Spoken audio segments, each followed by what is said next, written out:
Полска, кой е гласа?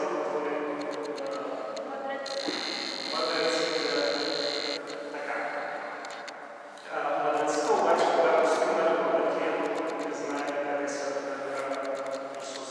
Чули, че трябва да се роди Исус, но не знаят точно къде. Те отишли в Йерусалим.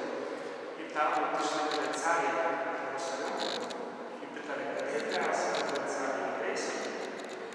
Той събрал там учените хора, интересуват се.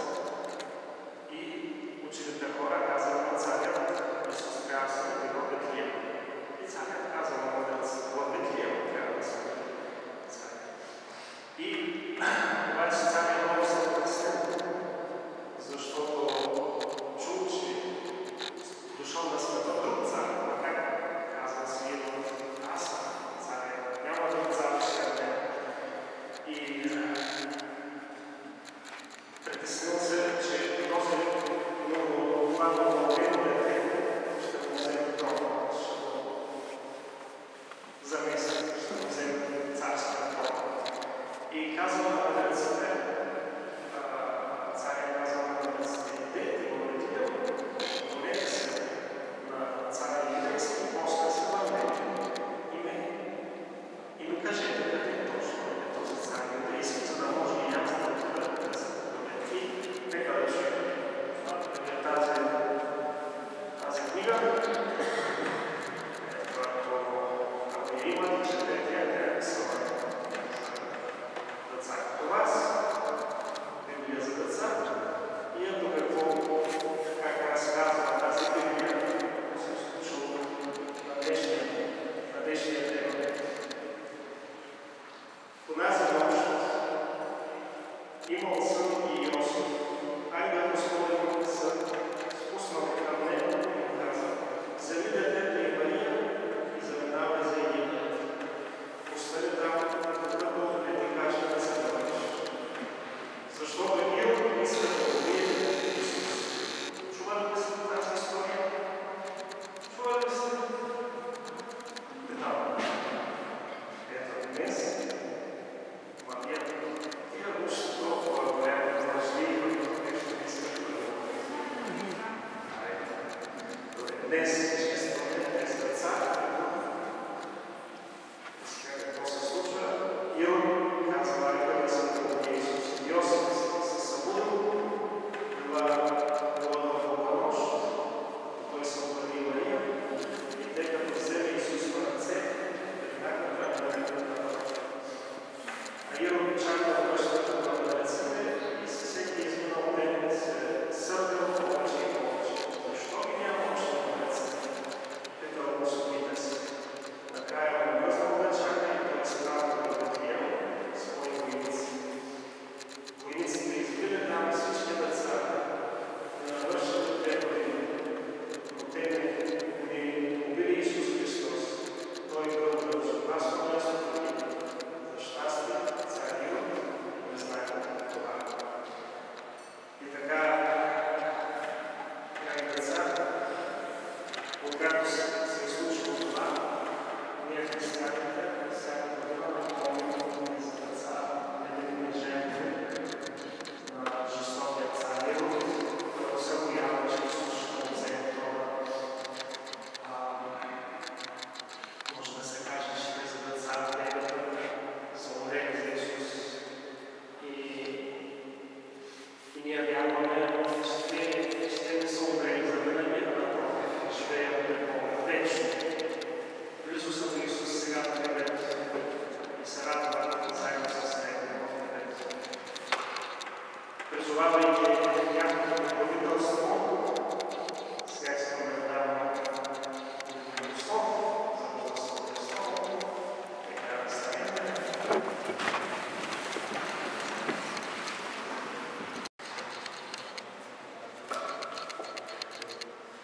Господи Боже, Отче небесен, Ти ни даде децата, за да удължиш радостта в нашите градове, и изрази най-това да пуска в нас.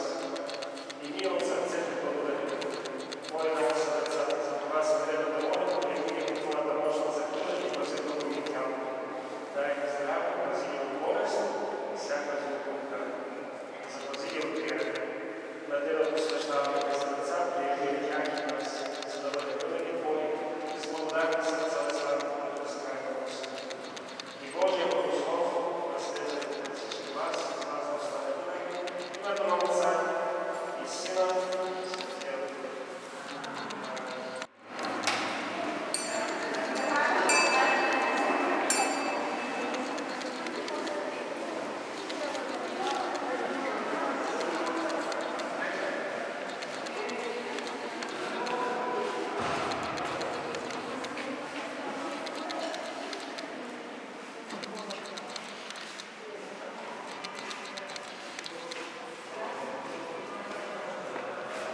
Още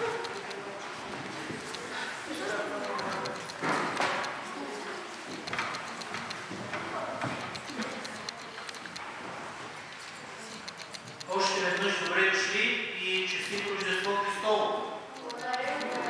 Какво отказвахме преди няколко дена? Коледа или Рождество Христово? За някой беше само Коледа. Преди Рождество Христово, за някой и Рождество Христово и Коледа. Защото Коледата я има преди идването на Исус. Смятано се е за един от езическите празници на Римската империя, в който се знае според старите календи или календари, от тук идва думата Коледа, че се ражда новото слънце на дата 24 срещу 25 декември. Раждането на слънцето, което за римляните е било Бог. Защото ако няма слънце, няма трева, няма растение, няма храна, няма светлина и ние умираме. И всичко около нас умира. И виждате ли как това съвпада с раждането на Исус, който става новото слънце в духовен смисъл. И ако го няма това ново слънце, което е Исус, нямаме светлина, нямаме живот, нямаме радост. Затова Коледата я има преди Рождество Христово и когато навлиза Рождество Христово, вече обяснява истинския смисъл на живота и на светлината. Така че е хубаво да знаем всичко това. Кой е виждал вече тази картина тук в средата? Който вече е идвал, няма да отговаря. Според вас, на кого е посветен този храм? Питам тези, които не са идвали никога тук. Петър е идвал. Някой, който не е идвал. Ти. На семейството. Айде да видим на кое семейство сега. На Божието семейство. Със синята мантия коя е? В нейните обятия кой е седнал? Кой стои прав? Детенцето Исус. А този мъж как се казва, който ги пази? Защо виждате нещо като пейка или като стол? Някой може ли да предположи от най-малки? От шестокласниците да предположи някой защо виждаме дървен стол или пейка? Не душа. Някой да предположи.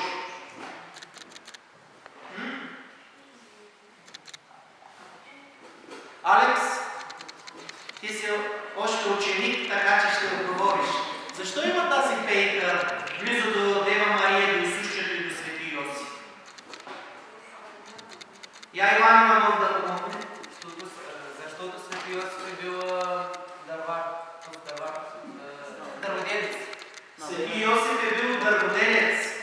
За да изхранва светото семейство, е правил на цялото населено място шкафовете, долапите, одарите, леглата, всичко, което гардеробчетата, всичко, от което са имали нужда, Свети Йосиф го е правил.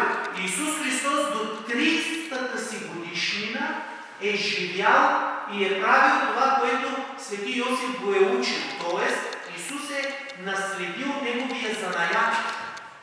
Исус е бил дърводелец също. Не е бил лентяй. Какво е думата лентяй? Нали? Исус също е правил и е изкарвал прехраната на семейството си. Трудил се. На колко години Исус го разпъват на кръста? Петър? На 33. Ако до 30-та си годишнина е бил със Свети Йосиф и Дева Мария в семейството в Назарет, колко години е обикалял да проповядва Словото на Бог? Само 3 години. И всичкото, което знаем за него в Евангелието, е само от тези 3 години, в които той е обикалял. Другите неща не са влезнали в Евангелието от неговия всекидневен живот, с неговите трудности, защото се казва в една от книгите, че библиотеките на цял свят нямаше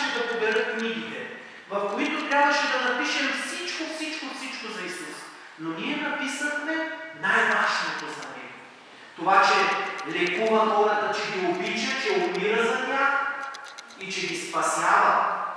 Кога ни спасява Исус Христос, знаете? Кога? И кога побеждава смъртта? На кой най-прекрасен празник, който всички очакваме с нетърпение всяка година? На Възкресение Христово или на Велик ден? Тогава Христос дарява и на нас този живот, който сме изгубили.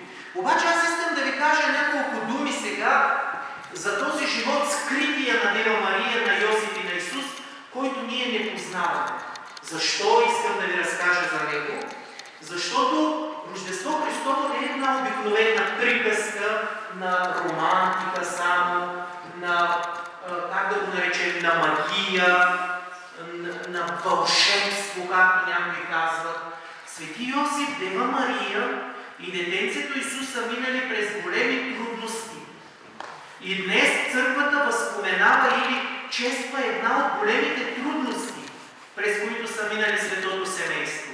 Знаете ли кой празник е днес? Нещо с децата. Значи някой преди мен вече ви е казал нещо, така ли? Да разберем. Добре, ще ви го разкажа сега отново, за да го запомните. Ако ви пита някое друго оче или сестра след обяда, вече ще знаете да отговаряте. По времето, когато се ражда Исус, освен всички други трудности, които са имали Дева Мария и Свети Йосиф, защото в хотелите са били всички пълни с хора и Свети Йосиф е трябвало като истински мъж да направи всичко възможно, поне да не ги вали дъждът. Защото никой никъде не ги е приютил. Представете си каква романтика, нали? Какво вълшебство. Ангелите пеят слава във висините, Богу, а Божия син няма къде да се роди. Дева Мария е на студа. Ето каква трудност е изживял светото семейство, както трудностите на всички нас в нашите семейства. Затова не искам да си мислим за Коледата или Рождеството като нещо което днес го има и утре какво, ние сме си същите. Техният пример е и за нас пример как между трудностите Бог може да направи нещо красиво в нашия живот, без да премахва от нас трудностите, защото те са нужни. И тогава царят Ирод се е казвал, разбира, че се е родил нов цар, за който са предсказали трима чужденци. Как се наричат тези трима чужденци? Да, мъдреци, влъхви, ако искате и магиосници може да го наречем.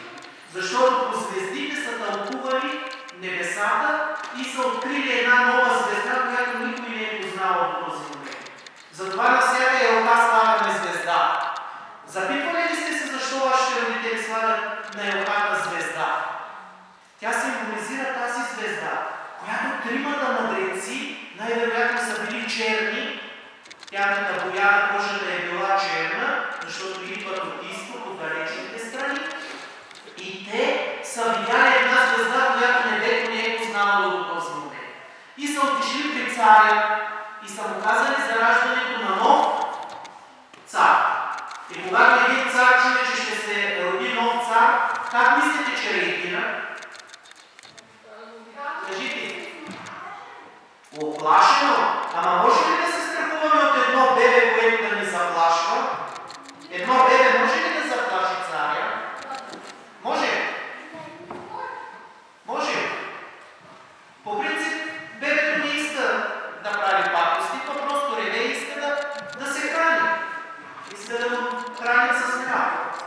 Царят е толкова самовлюбен в себе си и оплашен за властта си, че кара да убият всички дечица от 2 годишна възраст. Тоест, от 2 години надолу, за да е сигурен, че този нов цар, който се е родил, ще бъде и той убит. И днеска църквата празнува точно този празник. На убитите деца, които стават първите мъченици за Исуса Христа. Обаче ангелът е предсказал на Свети Йосиф и той бяга с Дева Мария. Къде бяга?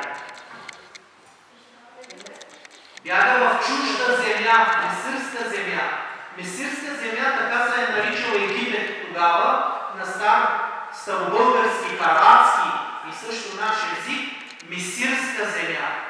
Това е от езика на Исус, което означава в превод Египет. Египетската земя. И там свети Йосиф и Дева Мария трябва да бъдат като бежанци, тези, които ние не искаме да им отворим вратите на нашите домове и които гоним. Те са били именно такива. Емигранти.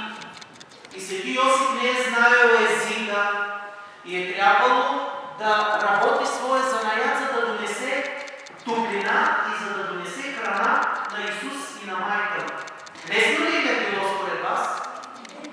И виждате ли, че Божият Син е преминал през всичко това, през което преминаваме ние и нашите семейства. Трудностите. Тогава, когато имаме трудности, ще казваме ли Бог не съществува, Бог го няма, Бог не ни помага? Няма да казваме така.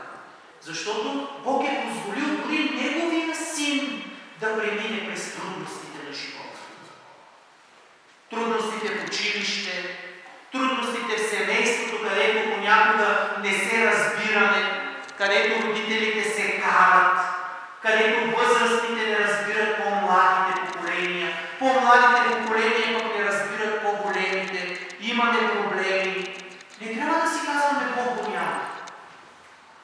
Трябва да си кажем, че Бог е скрит, както в Исус Христос е бил скрит. И ако вярваме в Него, въпреки трудностите ще успеем. Както е успял свети Йосиф, който, въпреки че няма откъде да подслони жена си, е намерил поне една колитка или ясла, където да роди Спасител.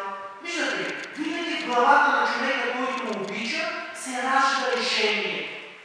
И свети Йосиф е намерил решение.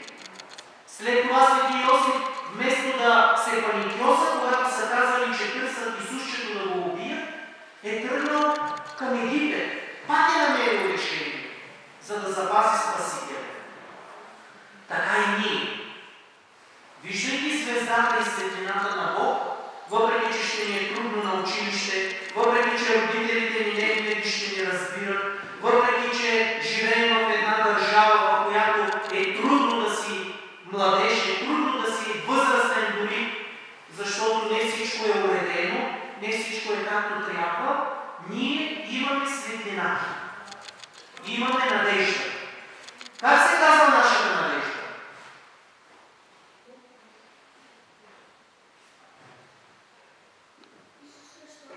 Исус Христос е нашата надежда.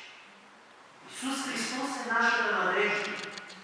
Така че, ако някой от вас иска Христос да му премахне проблемите, да му даде само шестици, няма да стане. Защото и той самия е минал през проблемите. Нужно е да го помолим да ни дава сили да се справяме въпреки трудности. И вие знаете колко повторение трябва, за да научим нещо. Да изпилим една песен, да научим чужд език, да научим формула по математика, да научим стихотворение. Колко пъти трябва да повтаряме? 10 000. Колко пъти? 10 000 пъти. И пак накрая заекваме, нали? Заичаме. Ето. Тези работи исках да ви кажа.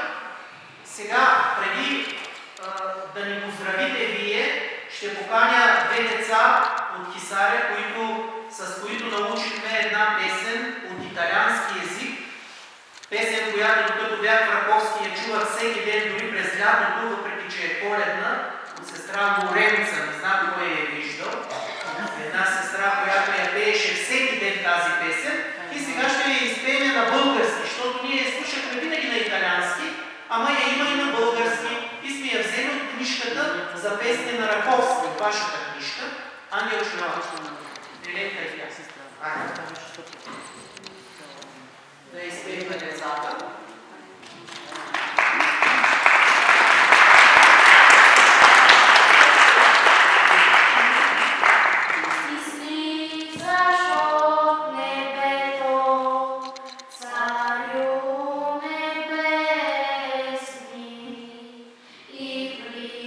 Зашведная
година е тук в Калояново. Преди това беше в Секирово, после в Тракия, сега е в Калояново.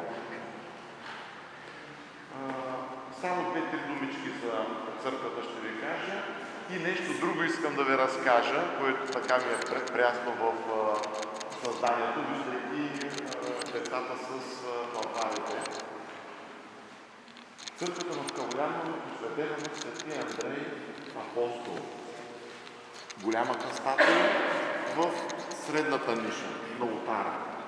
Защо е посветена на Свети Андрей Апостол? Защото на времето владиката, който разпорежда да се направи първата църква в Калояново, тук говорим още за 1863 година, се е наричал Андрея Канова.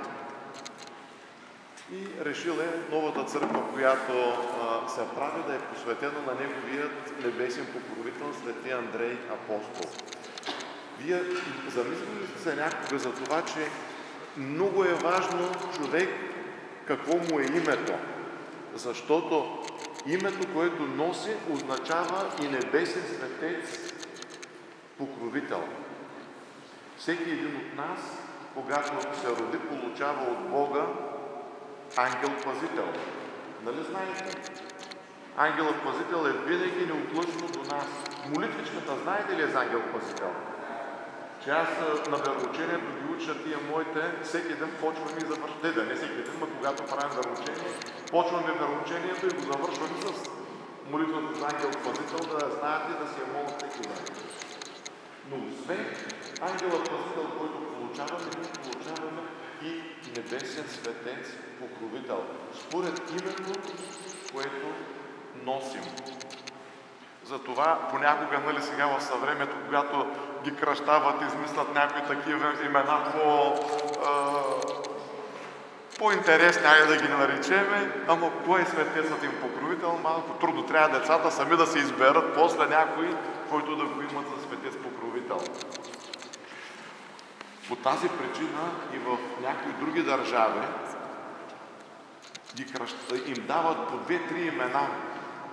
Да кажем в Испания, в Латинска Америка, като почнат, нали, 4-5 имена, защото да имат повече покровители. А и тук, като отворя регистъра, предполагам, че и в Раковския така, като отворят църковният регистър с кръщенките, да кажем от 1920 година, 100 години по-рано, почти, че няма дете, дето да е кръстено само с едно име.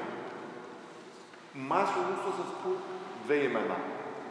Мария Маргарита, примерно, или нещо Мария Вероника, или нещо така, за да има повече светци покровители.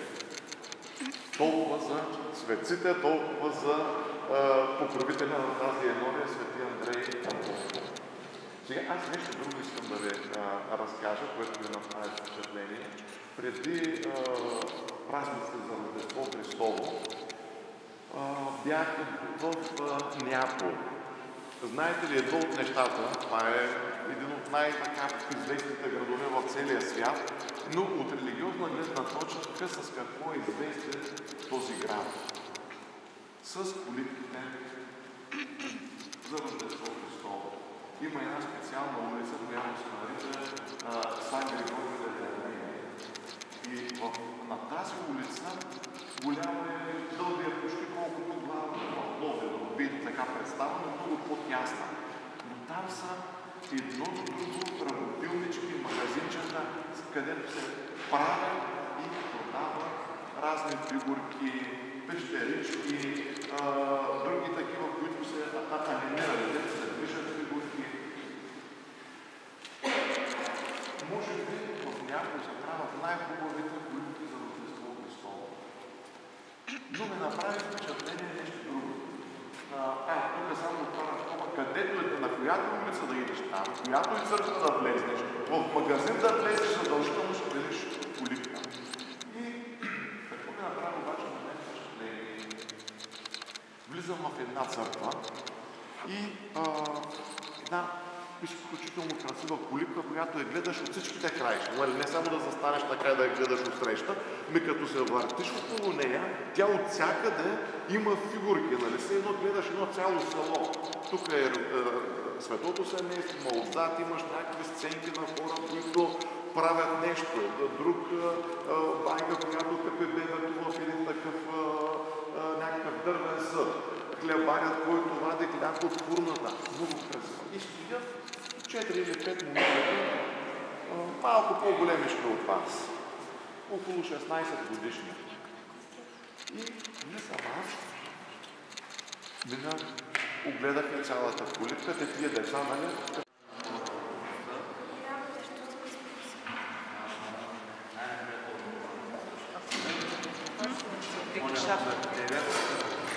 Това е финалната част, който се намерят от План Бетовен. Знаете, че музиката на Бетовен е музика, която възпява Бога, така че ние също се опитваме да възпяваме Бога чрез нашите използвания.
Виждате, че тази църква е малко по-различна от другите, които сте посетили. Най-малкото е малко по-малко. И е малко по-съвременна. Малко по-модерни линии има, тъй като се намира в един съвременен, модерен и най-млад квартал на град Пловдив, който се казва Тракия. Кое е Тракия? Знаете ли кое е Тракия? И къде идва това е Тракия? От Траките, точно така, които са населявали цялата тая област, има даже един оркестър на траките. Млади са тракийци. Те вече не са много млади, ама са тракийци. И тази църква в този квартал е посветена на Светия Дух, е построена само преди 25 години. За вас, дето сте много малки, това изглежда много време. За нас, които сме малко по-години, аз бях ученик, когато тази църква се строеше, имам много ярки спомени от това. И не беше много хубаво на всички, които знаете, че тази църква се строи, защото това беше първата църква, която се е построила много години преди нея не е имало нито една църква в цяла България. Вече е единствена църква, построена след много десетки години от последната църква, която изобщо е била построена в нашата страна. Тук има хора, които идват от всякъде, тъй като в този квартал живеят много хора, които са родени, някои в Житница, други в Раковски, трети в Биозем, четвърти в Борец. От всички тези енори, които са енориите на нашата епархия. Има все от всякъде някой е дошъл, живеят тук, създали са тук тяхните семейства и в неделя идват обикновено в тази църква. И аз отново ви казвам, добре дошли. Харесва ли ви тази? Да. По-различна, пак казвам, по-раздвижена, малко по-модерна. но дава голям усет за присъствие и когато се събрани хората, както сте вие сега, се чувстват наистина близко до алтара, чувстват се близко до литургията и по този начин се чувстват по-участващи. Аз предлагам, за да не се задържаме много, въпреки че е доста удобно на църквата, да предложим нещо на маестро.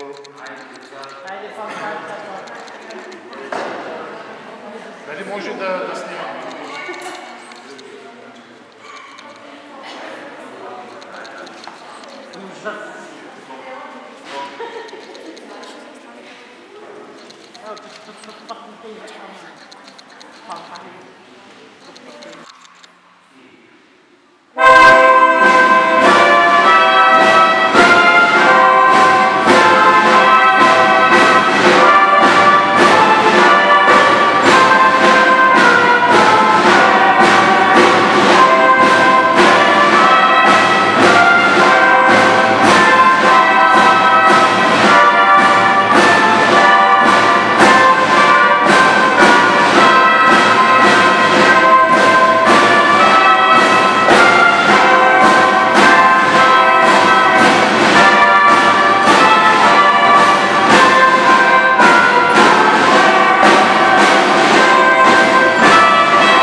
вярвам в Бога, Отче наш и радвай се по намеренията на всеки отец.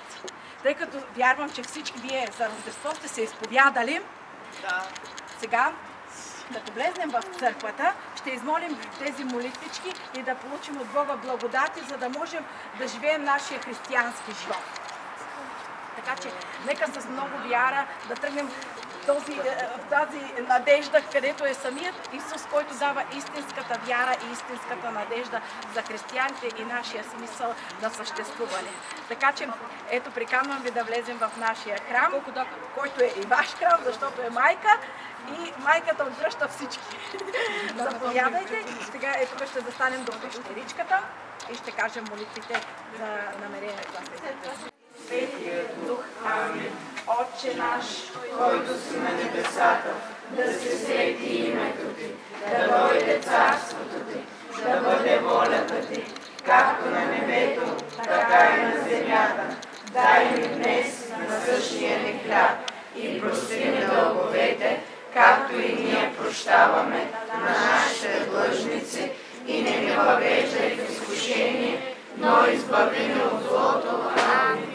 Вярвам в Бога, Всемогъщия Отец, Творец на небето и на земята, и на всички видими неща, Негов Син, Господ наш, който се зачена от Светия Дух, родил се от Дева Мария, страдал от Понтийския Пилат, разнат, умрял и погребан, слязал в ада, на третия ден възкръснал от мъртвите, възнесъл се на небето, седи отдясно на Бога Отца Всемогъщия, оттам ще дойде да съди живите и мъртвите. Вярвам в Светия Дух, Светата католическа църква, общението на светците, прощението на греховете, възкресението на телата и вечния живот. Амин. Радвай се, благодатна Мария, Господ е с тебе, благословена си ти между жените и благословен е плодът на твоята утроба Исус. Света Марио, Майка Божия, моли се за нас грешници, сега и на смъртния ни час. Амин. В името на Отца и Сина и Светия Дух. Амин. А виждате ли, тук има едно ангелче.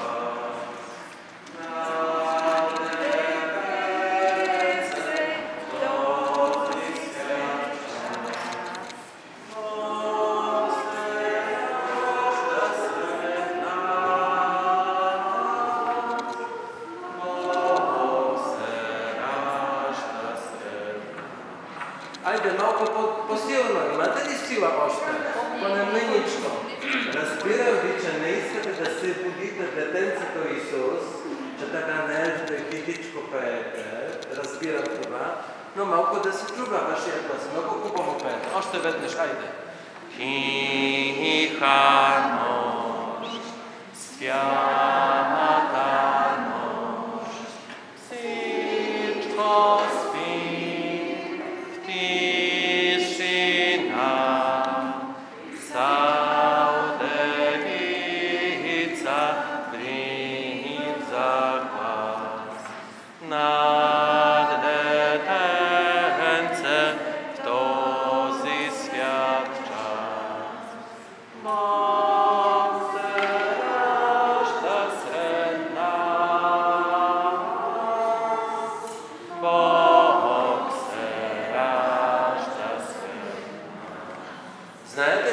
всичко песен е най-разпространена по света, поне във всички езици на света се я пее. А знаете ли къде тя за първи път е била изпята? Къде? В коя страна?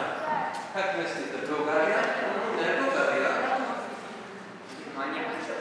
Да, точно в Германия. Тя е германската песен, която за първи път е била пята по време на 19 век и показва много точно какво ние празнуваме сега в този период. Какви празници преживяваме? Коледа?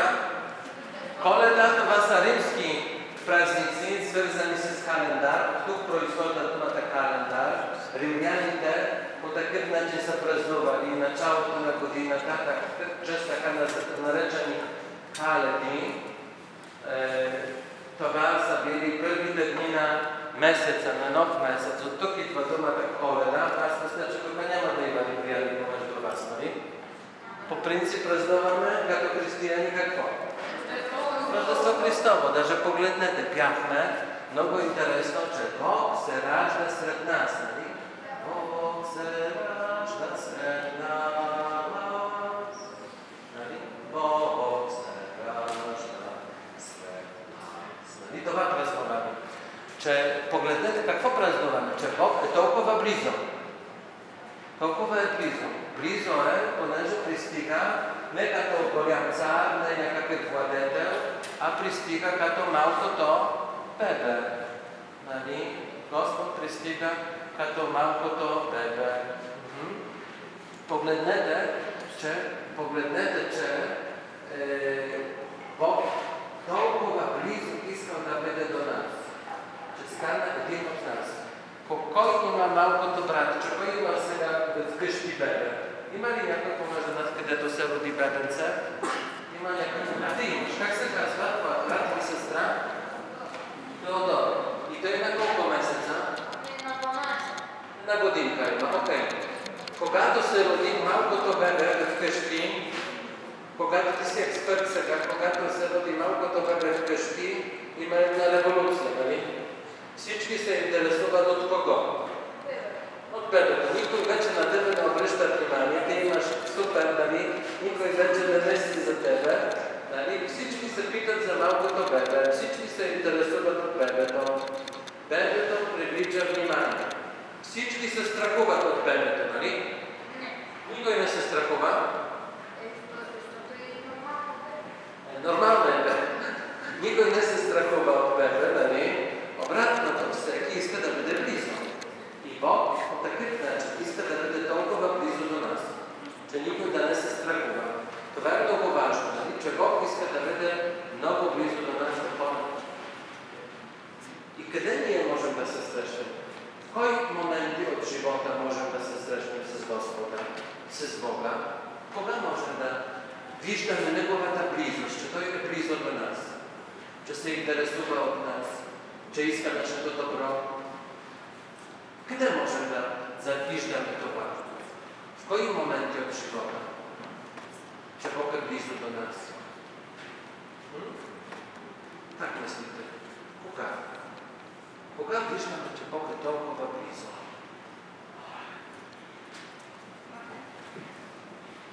На кръщението. Безупречно, когато сме кръщавани за първи път, заживяваме в приятелство и близостта с Бога.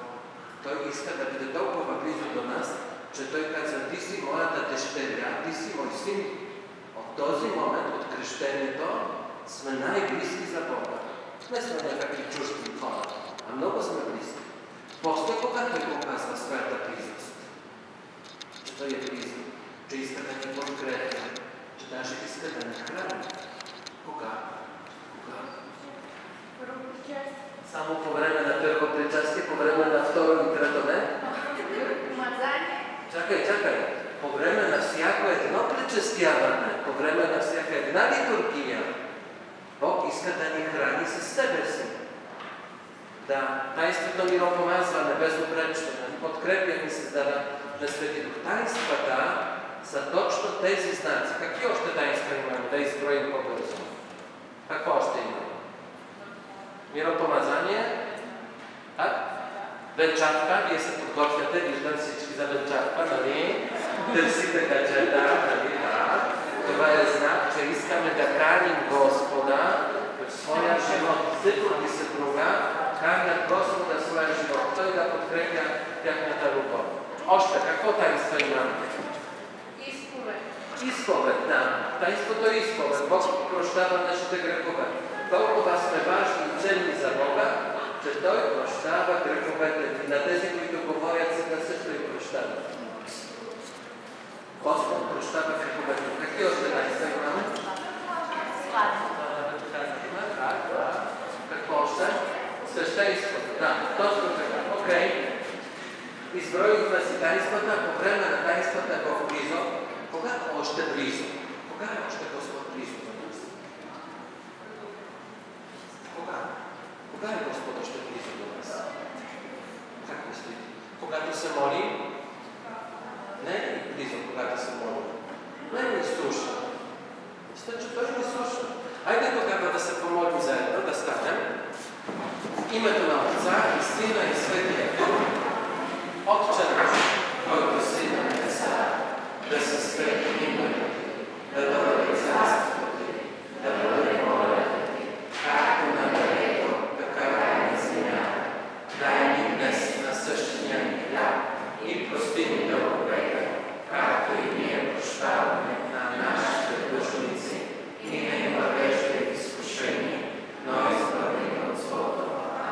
Радвай се, благодатна Мария, Господ е с теб, благословена си ти между жените и благословен плодът на твоята утроба Исус. Света Мария, Майка Божия, моли се за нас грешници, сега и на смъртния ни час. Амин. Слава на и Сина и Светлия Дух, както беше в началото, сега и всякога, и във веки веков. Амин. Свето семейство от Назарет, моли се за нас. Името на Отца, Сина и Светлия Дух. Погледнете, че тези празници говорят, че Бог е толкова близо. Че Бог е толкова близо. А ако Господ е толкова близо, ние искаме да бъдем близо също и до другите хора. Затова казваме, че това са семейните празници, семейство празнувания, нали? Че искаме да подпомагаме на другите, благотворителни различни базари правим или правим коледните представления.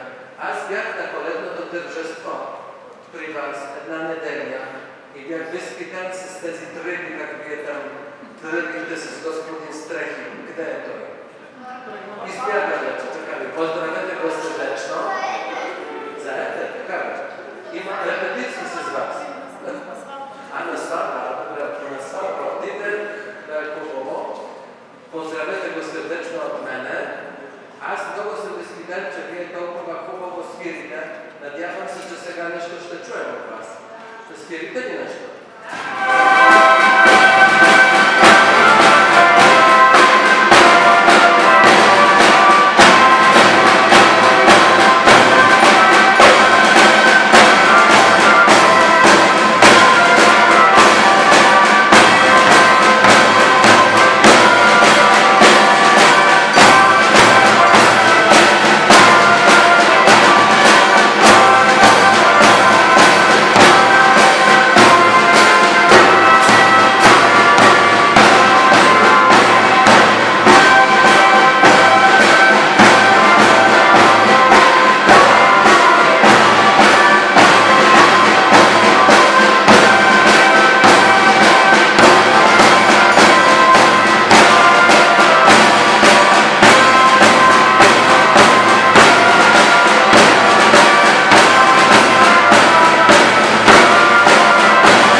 Погледнете, че тук сякаш Дева Мария показва Исус на всички, нали? Показва Исус, че Той е толкова близо. Нали? Показва Исус. До Дева Мария кой се намира? Йосиф. Кой е Йосиф? Не, баща на Исус. Баща на Исус е Бог, а Той самоземен баща. Да, самоземен баща. Точно така. Какво още виждаме там до тях? Има животни. Какви животни? Вол и магаре. Най-често вол и магаре, според традицията, вол и магаре доприха с въздух детенцето Исус. А пред тях пристигнаха вече трима войки с много интересни дарове. Какви дарове? Злато, тамян и миро. Да. Защо миро? Защото с него се мажат новородените. Не. Точно парадоксално се мажат умрелите. Когато се подготвя умрелите за погребение, се мажат с мирна, нали, точно тялото на покойника. Това е знак, че Исус един ден ще отдаде своя живот. Злато, понеже той е крал, той е цар. Нали? А Тамян, понеже той също е свещеник. Този, който принася в жертва. Имаме и пастирите, както се вижда, заедно с овцете, с барани, нали? С овцете има пастири, но много интересно е в тази пещера. Погледнете, че има един, който е пиян и спи. Нали? Виждате, че има един такъв пиян и той спи. Нали? Защо? Много често в така наречени неаполски от Неапол, от Милано, пещери от тази част на Италия се показва един, който е пиян, който лежи и спи. Случва се Рождество Христово, но не всички хора забелязват, че е дошъл Спасителят, че се родил. Но все пак Исус се роди. Все пак Бог действа. Някой може да не забележи неговото присъствие, неговата близост, но това не пречи на Господа, той да действа. И това е много важно. Че може да имаме затвореното сърце, да не забележим присъствието на Исус в живота, но той иска да действа в историята на нашия живот. Същата пещера ще намерите, винаги там има много интересна рецептирана. Така и да един топъл извор, също лежи един, който е пиян и спи, не вижда, че е дошъл вече Спасителя. На топъл извор има такава пещера, на едно топло езерце. Един такъв човек. Пожелаваме ви да преживявате близостта през тези дни, това, че Бог е толкова близо. Благодарим ви за това, че дойдохте при нас, за тази среща с вас. Много хубаво. И много хубаво свирите. Пеете също. Много хубаво. Силно, динамично.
Да ви благослови Всемогъщия Бог, Отец и Син и Свети Дух. Амин. Благодаря още веднъж. Честито Рождество!